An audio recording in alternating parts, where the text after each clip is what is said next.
بسم اللہ الرحمن الرحیم۔ معزز سامعین و ناظرین، السلام علیکم ورحمۃ اللہ وبرکاتہ۔ رمضان المبارک کا مقدس اور متبرک مہینہ گزر گیا، الحمدللہ ثم الحمدللہ۔ عید الفطر کا خوشیوں بھرا موقع بھی رخصت ہوا۔ اب شوال المکرم کا مبارک مہینہ جاری اور ساری ہے۔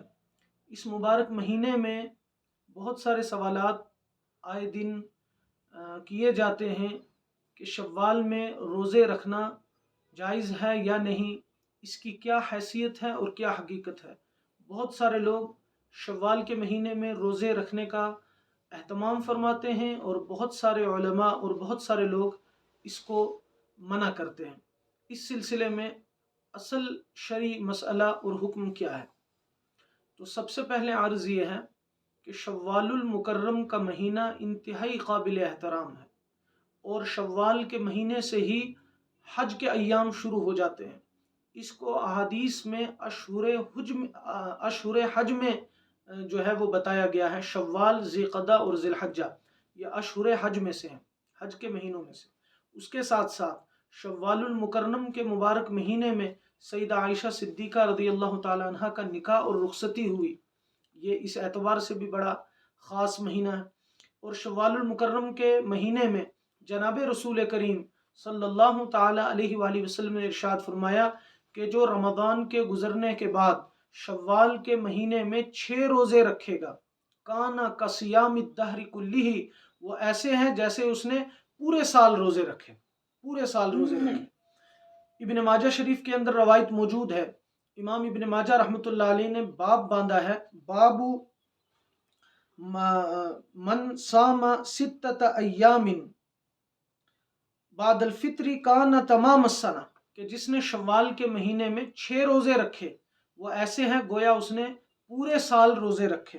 اور باب باندھا ہے باب صیام 6 ایام من شوال، اور یہ حدیث جو ہے یہ اللہ کے نبی علیہ السلام کے آزاد کردہ غلام حضرت ثوبان رضی اللہ تعالیٰ عنہ نقل فرماتے، اور اس کی وجہ یہ ہے کہ اللہ کے ہاں ضابطہ یہ ہے جو ایک نیکی کرے گا اللہ پاک من جاء بالحسنۃ فلہ عشر امثالھا 10 گنا بڑھا کر اس کا اجر دیتے۔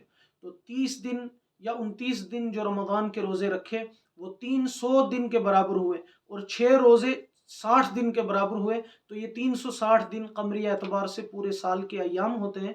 تو اگر ہر سال آدمی یہ معمول رکھے گا وہ ایسا ہے گویا کہ پوری زندگی وہ روزے دار رہا۔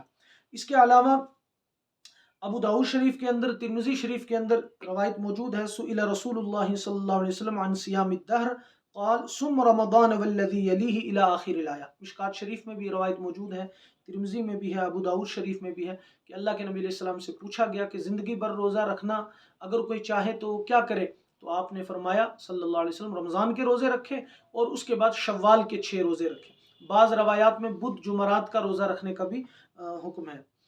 اب مسئلہ یہ ہے کہ یہ روزے ان احادیث کی بنیاد پر، نبی علیہ السلام کی اس ترغیب اور تلقین کی بنیاد پر فقہا، محدثین اور علماء کرام فرماتے ہیں کہ شوال کے 6 روزے رکھنا مستحب ہے، یعنی یہ بہتر ہے، یہ افضل ہے، اس پر اجر و ثواب ملے گا۔ لیکن اگر کوئی نہیں رکھتا ہے تو کوئی گناہ نہیں ہوگا، کوئی نہیں رکھتا ہے تو اس کو لام تان نہیں کیا جائے گا، اس کو روکا ٹوکا نہیں جائے گا، اس کو برا بلا نہیں کہا جائے گا۔ اور کوئی اگر رکھتا ہے تو یہ بہت اچھی بات ہے، یہ کمپلسری نہیں ہے، آپشنل ہیں، نفلی ہیں، اس پر اجر و ثواب ہے اور یہ مستحب ہے۔ اس کے علاوہ اعلیٰ السنن کے اندر علامہ ظفر احمد عثمانی رحمۃ اللہ علیہ نے اس سلسلے میں باضابطہ روایات نقل کی ہیں، بہت ساری روایات اس کے مستحب ہونے پر جو ہے وہ دلالت کرتی ہیں، مستحب ہونے کو بیان کرتی ہیں۔ اب 2-3 خاص باتیں، جو لوگ اس کو منع کرتے ہیں، اور بعض روایات میں آتا ہے امام مالک رحمۃ اللہ علیہ نے مکروہ لکھا ہے، امام اعظم امام ابو حنیفہ رحمۃ اللہ علیہ جن کی فقہ کو ہم سب فالو کرتے ہیں، ایک روایت کے مطابق انہوں نے بھی اس کو مکروہ لکھا ہے۔ تو اس کی وجہ کیا ہے؟ تو دیکھیں، جن علماء نے، جن فقہا نے اور جن ائمہ کرام نے مکروہ یا ممنوع لکھا ہے ان کی مراد یہ نہیں ہے کہ شوال میں روزہ رکھنا منع ہے، یہ شوال کے 6 روزے رکھنا مکروہ ہے، ایسا نہیں ہے، بلکہ ان کے ہاں مراد اور مفہوم یہ ہے ان کی بات کا کہ عید کے دن سے ہی اگر کوئی روزے رکھتا ہے تو یہ مکروہ تحریمی ہے، یہ ناجائز ہے۔ چنانچہ امام مالک رحمۃ اللہ علیہ کے اس مکروہ فرمانے کی